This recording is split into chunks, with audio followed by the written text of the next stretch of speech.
Alright guys, and welcome to this new video on the channel here.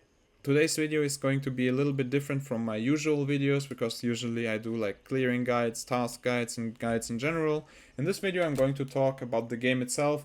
Is it worth it or not to buy the game? What is the game and if you should buy it or not, especially if you're still not sure. So first of all, let's talk about what the game is. This game is an open world extraction game. How does that work? Open world and extraction. Well, let's see. We have a map here, which is open world. You can go to every single location which is on the map. You can around everywhere unless there's like this border around the map, obviously, where you can't go like everywhere in this forest here. That's not possible, but to the locations you can just run by foot. But you can also take a heli, call a heli and just fly there, which will save you a lot of time. And if you're on a location, you can just call in a heli and then extract from that location. So that's how open world and extraction can work together. We also are looking at a survival game because we have different stats like blood, hydration, energy, and we have a pretty in-depth health system with different limbs and organs, with a lot of healing items, a lot of different healing items. And like I can show that to you right here, we have a lot of different healing items which are used in different scenarios. So we have a survival game as well, an open world extraction survival game. I would describe this game as a mix of DayZ, Arma and Tarkov. Arma because we fight AI and we have to learn like locations and kill AI in those locations. DayZ because we have the open world aspect to the game. We can have PvP in this open world. It doesn't force us with a timer like Tarkov to run anywhere. We have all the time in the world to clear out locations and areas on the map. So that's kind of similar to DayZ. And when it comes to the Tarkov similarities, we have tasks in the game. There's 133 of them, actually 150 in total, but there's some quests where you have to make decisions so that they are doubled quests basically, so we can hand them in for one trader and another trader, and that's also what the tasks are for. You're kind of leveling traders, and with higher level traders you get cooler gear, you get more and more gear as well, and you get stronger gear obviously as well. So that's where the game compares to EFT. In general, I wouldn't compare the game to EFT though, because in Tarkov you have smaller maps, you have more people in a smaller area, so the game will enforce PvP more than this game. This game, Gray Zone Warfare, is pretty PvE heavy. There is also a PvE exclusive mode which is leveled with the same character than the PvPvE mode. So there's two modes in this game, PvE and PvPvE. So you can fight other players or you can't, and it doesn't matter. And you can switch at any point. You can just go to a different server where there's PvP as well. So you level the same character, and there is no separate games like in Tarkov where you have PvP and a PvE character. There's nothing like that here. You have the same progress here. And that's also a point with the different versions in this game. If you buy the smallest version and you buy the most expensive version, you don't get different games. You don't get any DLCs yet. You don't get any different content yet. You just get bigger stash if you buy a bigger version, and you get a bigger container if you buy the biggest version. Like when I started the game, I'm still on the smallest version, so you can see I completed the whole game with the smallest version. The stash doesn't really matter that much, honestly, and the small container neither. So you can complete the game with the smallest container and the smallest stash for sure. It's definitely possible, and you can even unlock the biggest container in the game. So I would say it's not that big of a deal if you start off with the smallest version. You get PvE and PvPvE as well. There's like no payment barrier to get a mode in this game. Moving on to the next point is this game has a squad system. We have 3 different factions which are located on the map on the corners, Mithras, Crimson and Lamang.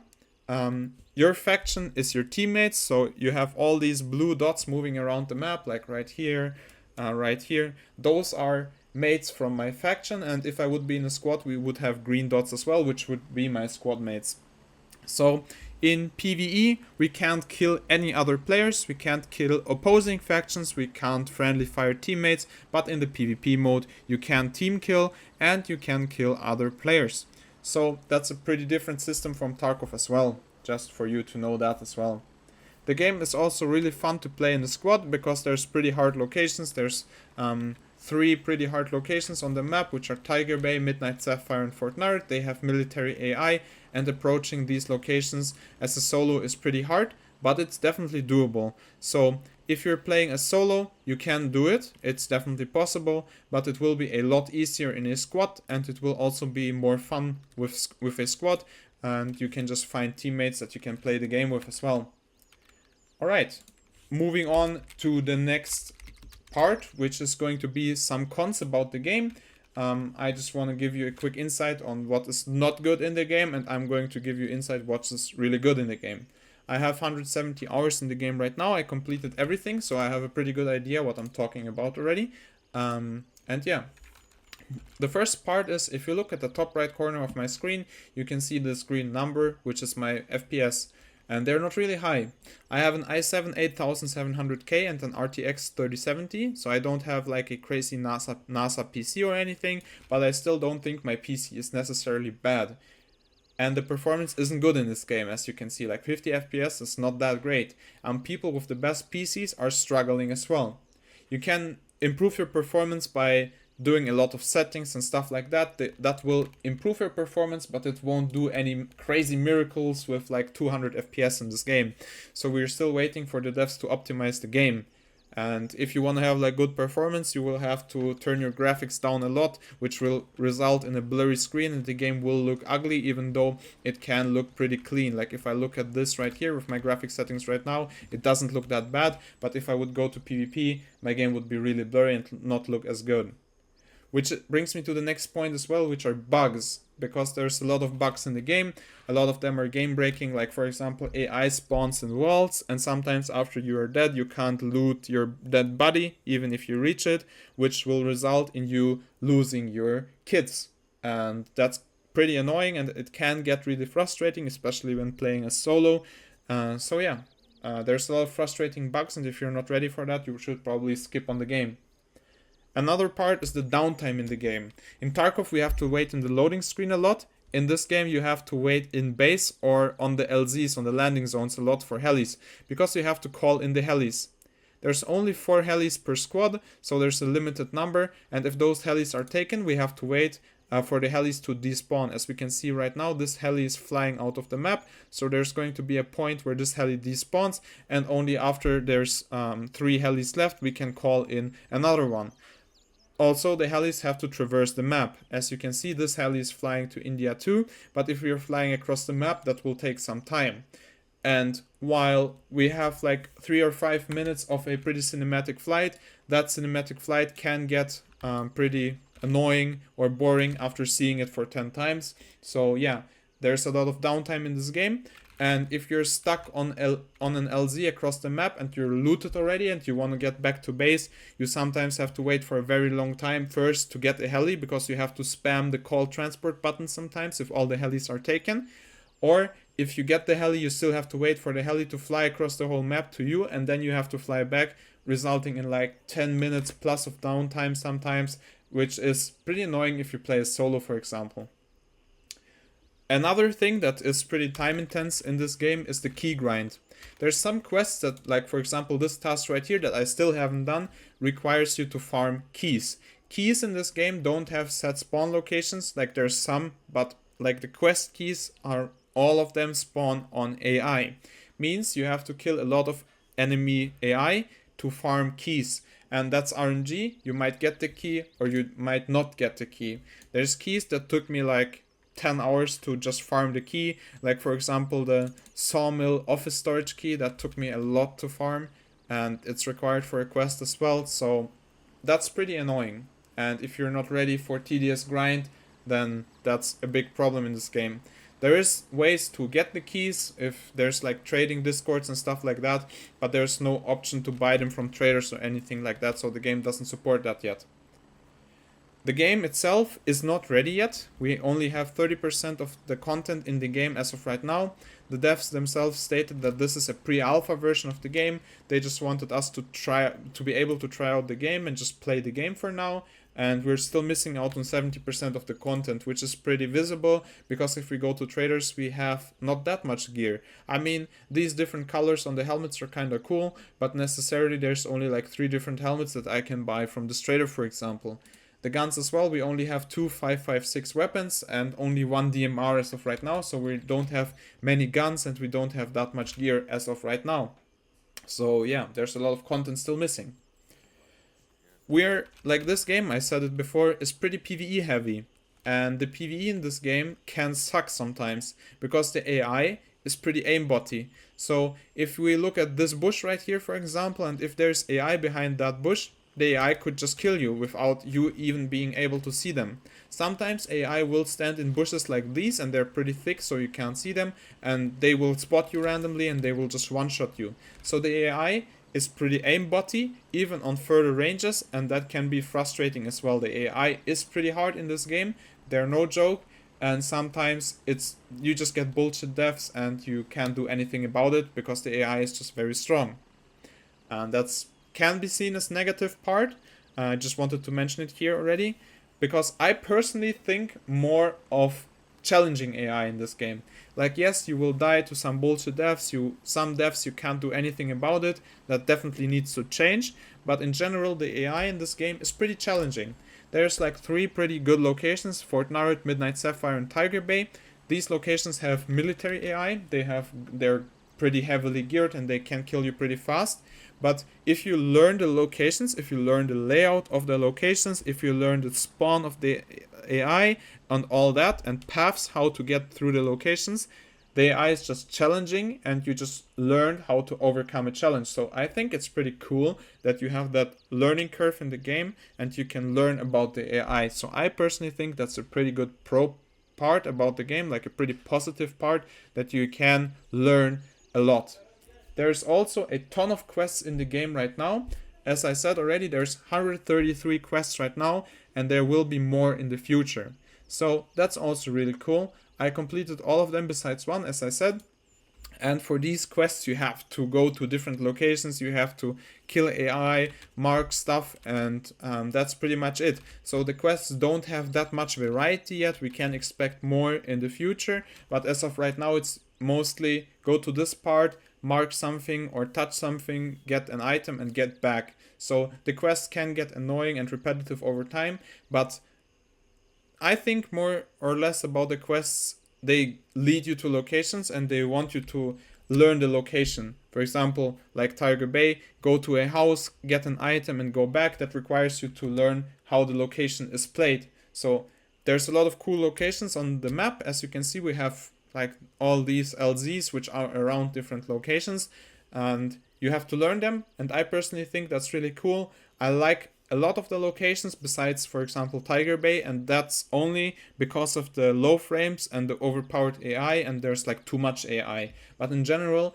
the locations are really cool. You can learn them. You have the quests that guide you through the locations as well. They will force you to go there, and I think the system, how it's like designed right now, is really cool, and it's a lot of fun to complete the quests and learn the locations. The map design is also not bad either. You have like these compounds and the cities, and the PvP in those areas is mostly fun as well. Unless you get stuck in some bush fights, like as you can see, some of the bushes are pretty thick. You can just hide inside of them and not move an inch, and then you will be able to farm people because they won't be able to see you. So most of the PvP is fun. There can be annoying deaths, of course, but let's be honest, all the games have campers, so yeah. In this game it might be like as brutal as in Tarkov because you can lose your kit to that, but the PvP in general is a lot of fun. And yeah, that brings me to my next point. We have all the different locations, the different quests, the AI paths and the paths to the locations that we can learn, which will result in like 120 to 150 hours of playtime if you complete all the quests that are in the game right now. I have like 170 hours in the game right now, so I think I know what I'm talking about, but I know other people that have like 200 or even 300 hours in this game. So after you complete all your tasks, you're still able to farm money, you can have PvP, you can learn different paths through the locations, you can learn all the locations because there is different keys, and some of the keys are required for locations, some are not, some are just loot keys, like for example in Tarkov as well. And you can just learn where the good loot spawns and stuff like that. So there's a lot of things in this game that you can learn, resulting in a lot of playtime. And the playtime, I think it's personally a lot of fun. It's a new game. It's different to EFT with like the faction approach, the open world and everything like that. And for me personally, I just bought the small edition of the game, as you can see. And that edition is only 35 euros, and I got 170 hours of playtime out of this. So I personally think for 35 euros, this is a really long playtime, and I think it's worth it. In my opinion, I can recommend the game, especially if you don't mind slower paced game, if you don't mind fighting AI, because if you're just like a COD player, for example, that just wants fast PvP and stuff like that, it's probably not the best game for you. You can still have fun for sure, but it's not a PvP fast paced game. It's more or less a PvE game where PvP can happen, but it doesn't have to. So if you're looking for a chill game, this game is really cool. Also, if you're not sure about the game, you can just buy the small edition, just like I did, and you can still have fun. The bigger editions are not required, and the bigger editions are not necessary to complete the game, because I did it myself as well. Also, if you're not sure if your PC can run this game, or if you have enough FPS, then you can just try the game. You can buy the 35 euro version, and if it doesn't work for you, you can still refund it up to 2 hours after purchasing it. They even issued refunds after like 5 hours of playtime and even longer, so there's definitely ways to refund the game if something doesn't run very well for you. Also, the game devs are working on the game pretty actively. There was a lot of patches already, and they're talking about bigger content updates that are coming this year. But firstly, of course, they're fixing smaller issues. They fixed a lot of bugs already. One bug, for example, was the windows. You couldn't look through them with bigger scopes. They were like, the windows would just go white. But they fixed that, for example, already. You were able to kill teammates in your base with grenades, so that was like kind of an exploit. They fixed that as well, and a lot of other things got fixed as well. So I would say the devs are pretty active on the game. They're working a lot to make this game better, and I personally think that this game is not a cash grab. They will improve the game over time, and I personally would recommend it to people that are fine with not having all the content in the game, people that are fine with frustrating bugs and stuff like that. If you are fine with that, if you don't get too annoyed and too frustrated too fast with that, then this game is definitely worth your time and you should try it out. But as I said, if you don't have the patience, then this game is probably not for you. And yeah, that's it. If you buy the game or not is still obviously your own decision, but I hope I was able to give you a quick inside look into the game, and I hope you enjoyed this video, and I hope it helped you with making your decision if you buy the game or not. Let me know in the comments down below what you think. Also write in the comments if I missed anything out, if I missed major points, I might have missed out some things. And yeah, thank you for watching. If this video helped you, or if you enjoyed the video, make sure to like and sub. This will help the channel grow. And thank you, and see you in the next video, which is probably going to be more gameplay once again.